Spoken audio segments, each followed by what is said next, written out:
Hai mayam. Masih Joypur Salubani.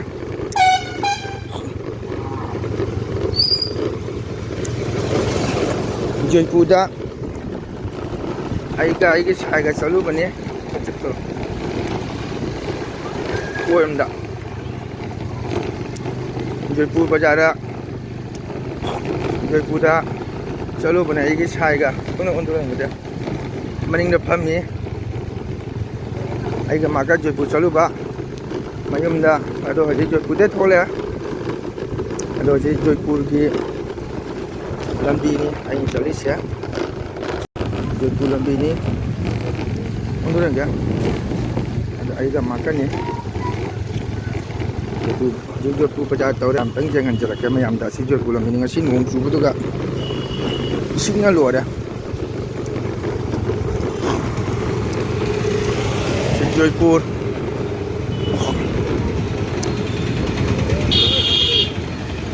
Joypur Bazar ni Joypur jauh deh Joypur main Bazar Karong Joypur Bazar mana dah ni dari Joypur Bazar lagi nanti Aduh ji aku ai ga market cali ngasi nong jam supna si Joypur Bazar masang ni si Punjab National Bank aduh ngasi je program sulit ya dari Joypur da jauh sia na ngasi je ai gi kayak cara Joypur da tender masam jauh je ba do tender ge chalu bane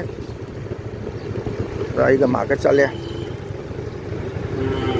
si Joypur ki hana lambi jam phalam de hajik lambi jana phare hajik pura lambi se phabai bu nungai gai to bus nungai hana nau ring gai ga chapa jaram de lambi tu de phataba moi kware gi gari me am chatpa betul si Joypur turning jauh dah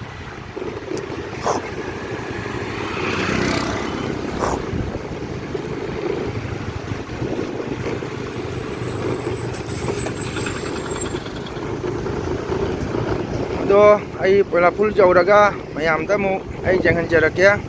satu tu jadi yang ai saya masak fajar bani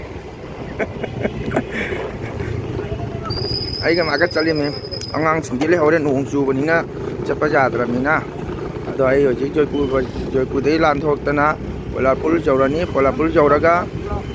aduga de ai amu mayam tamu ai jangan jarak ya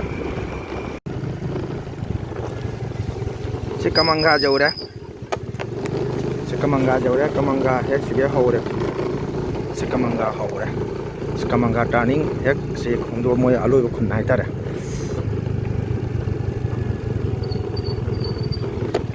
si Kamangga mai kulak si namo gi thangjing lai Kamangga gi thangjing lai changmu lambi jam phajai jeng muda mayam jeng go sum jeng ajeng phaja bani sinari singje oi jeta jeng si ji weather sam phara nong mang gi tona nung sa su sa te jam phaja ba si Kamangga mai dei khun matani Kamaranga haina mayam na khangna ba thung ba Kamangga ni oi jet tak dum tai oi da su jet ta su si lambi ni Kamangga ge yang macam fajai lambi si ting cumi gai thau su tungai ada gari su waling asi je weather phatta bani na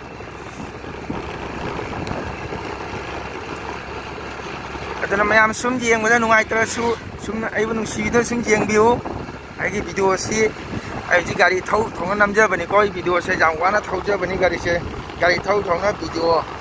tau ja bani ase mai dei khumatani ko Kamangga mai dei khumatani aina sum gai thau lak pasika yeng bar phajaba sinari se ko adu ena sum video se yam da miyeng ta hanja ga ena sum ngam jaba video ni ko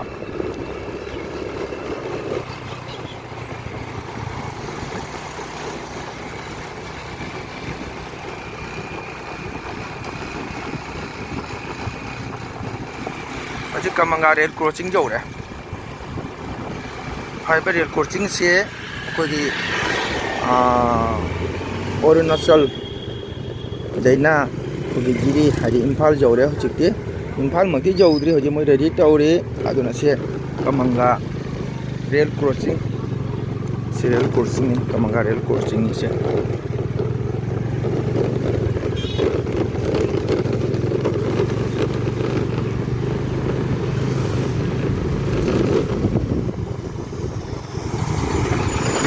ꯑꯁꯦ ꯀꯃꯪꯒ ꯏꯕꯨꯙꯧ ꯄꯥꯈꯪꯕꯒꯤ ꯂꯥꯏꯁꯪꯅꯤꯀꯣ ꯏꯕꯨꯙꯧ ꯄꯥꯈꯪꯕ 이부도 पाखंबा लेहौरे हजी सुम लापसिना कमंगा मयाई लेकाई हाइतारे मोखोइसे कमंगा मयाई लेकाई जौरे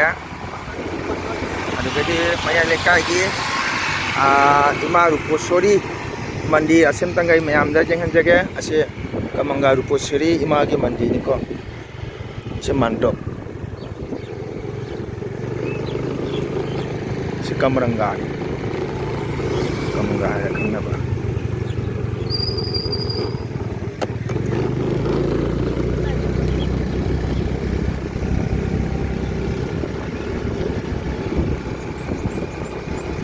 jam nungai ngasi se weather su phai de lambi su asina kamaranga isi si kamaranga gi LP school ni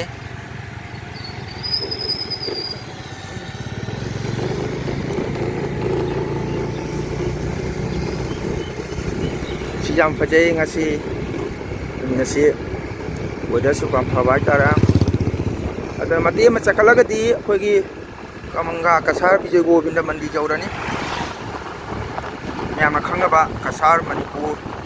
लोना खंगबा गोविंदा कमरंगा गोविंदा हाइन कौबा मफम लो जौरनी मती ngतंग ngaire जौगदबा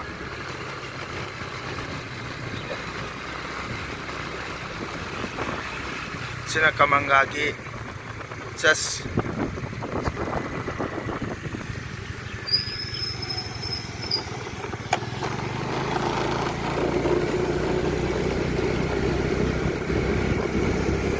कमंगा की लबुक नि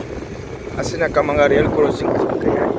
अवापली असना अखोगी अवापली को कमंगा की अवापली कुमम खिंगरे से खिंग हंदकदा मंदी मागी मूर्ति खुनखरे मतमदा अखोगी मणिपुर अवाला लाकपा मतमदा को कमंगा की हरिबा मफम से ओथारमनी लांजनकी हाइतना मफम से अवापली हाइना खंगनै अदो अवापली लांथोरे लांथोक्तना हौजी गोविंदा मंदिर जौगदोरे गोविंदा की लाइसंग सिजे उतपा ngamjadre लंबीदा चप्पनिना अदो अई माकी चंगफम थुंगान से कमंगा गोविंदा की चंगफम सिना कमंगा की पेट्रोल पंप तो मयाम हौजी अई आतंग थमजगे वीडियो से आई वाला कुल चौरा जंगम ओहन जगे